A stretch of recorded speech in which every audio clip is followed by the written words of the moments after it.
Hi, this is part 7 from page 41. Summer holidays. The Easter holidays came and went, and the summer term began at school. My grandmother and I had already planned to take our summer holiday in Norway, and we talked about almost nothing else every evening. She had booked a cabin for each of us on the boat from Newcastle to Oslo at the earliest possible moment after my school broke up.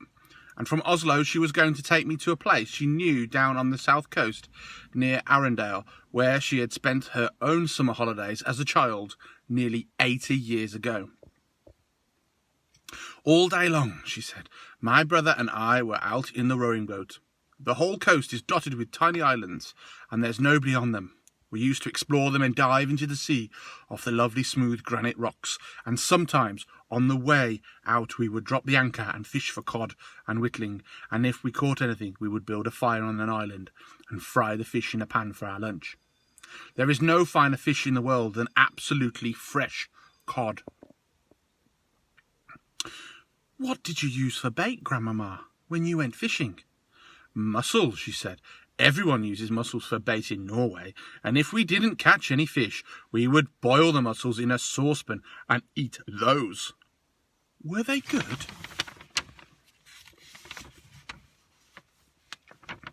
Delicious, she said. Cook them in seawater, and they are tender and salty. What else did you do, Grandmama? We used to row out and wave to the shrimp boats on their way home, and they would stop and give us a handful of shrimp each. The shrimps were still warm from having been cooked, and we would sit in the rowing boat peeling them and gobbling them up. The head was the best part. The head, I said. You squeeze the head between your teeth and suck out the inside. It's marvellous. You and I will all do those things this summer, my darling, she said.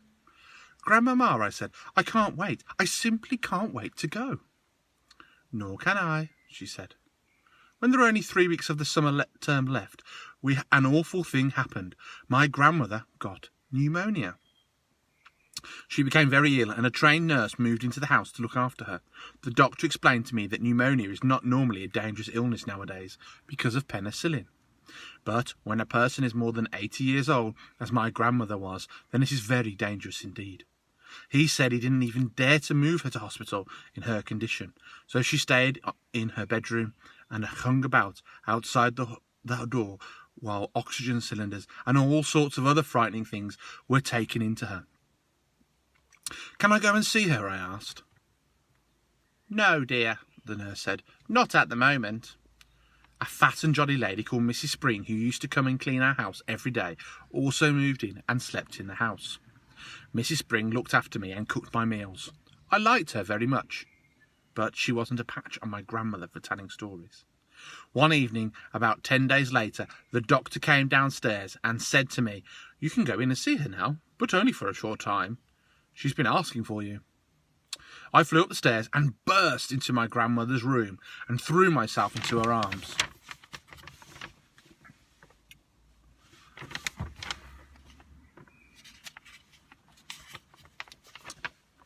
Hey there, the nurse said. Be careful with her. Will you be all right now, Grandmama? I asked. The worst is over, she said. I'll soon be up again. Will she? I said to the nurse. Oh, yes, the nurse answered, smiling. She told us she simply had to get better because she had to look after you. I gave her another hug. They won't let me have a cigar, she said, but you wait till they're gone. She's a tough old bird, the nurse said. We'll have her up in another week. The nurse was right. Within a week, my grandmother was thumping around the house with her gold-topped cane and interfering with Mrs. Spring's cooking. I thank you all for your help, Mrs. Spring, she said, but you can go home now. Oh, no, I can't, Mrs. Spring said. Doctor told me to see that you take it very easy for the next few days. The doctor said more than that. He dropped a bombshell on my grandmother and me, telling us that on no account were we to risk the journey to Norway this summer. Rubbish, my grandmother cried. I've promised him we'll go. It's too far, the doctor said. It would be very dangerous. But I'll tell you what you can do. You can take your grandson to a nice hotel on the south coast of England instead. The sea air is just what you need. Oh, no, I said. Do you want your grandmother to die? The doctor asked me. Never, I said. Never. Then don't let her go on a long journey this summer. She's not yet strong enough. And stop her smoking those vile black cigars. In the end, the doctor had his way about the holiday, but not about the cigars. Rooms were booked for us in a place called the Hotel Magnificent in the famous seaside town of Bournemouth. Bournemouth, my grandmother told me, was full of old people like herself. They retired there by the thousand because the air was so bracing and healthy. It kept them, so they believed, alive for extra years. Does it, I asked. Of course not, she said. It's tommy rot, but just for once I think we've got to obey the doctor. Soon after that, my grandmother and I took the train to Bournemouth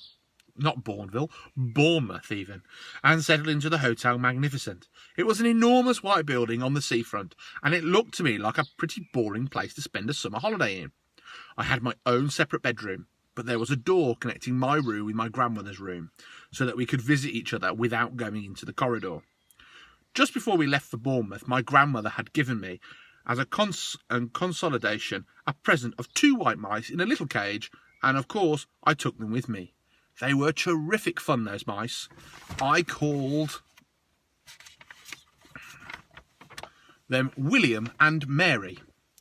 And in the hotel I set out right away, teaching them to do tricks. The first trick I taught them was to creep up the sleeve of my jacket and come out by my neck. Then I taught them to climb up the back of my neck and onto the top of my head. I did this by putting cake crumbs in my hair. On the very first morning after our arrival, the chambermaid was making the bed when one of my mice poked its head out from under the sheet. The maid let out a shriek, "Ah!" that brought a dozen people running to see who was being murdered. I was reported to the manager. There followed an unpleasant scene in the manager's office with the manager, my grandmother, and me. The manager, whose name was Mr. Stringer, was a bristly man in a black tailcoat. "I cannot permit mice in my hotel, madam," he said to my grandmother. "How dare you say that when your rotten hotel is full of rats anyway?" my grandmother cried. Not quite sure where her accent's gone.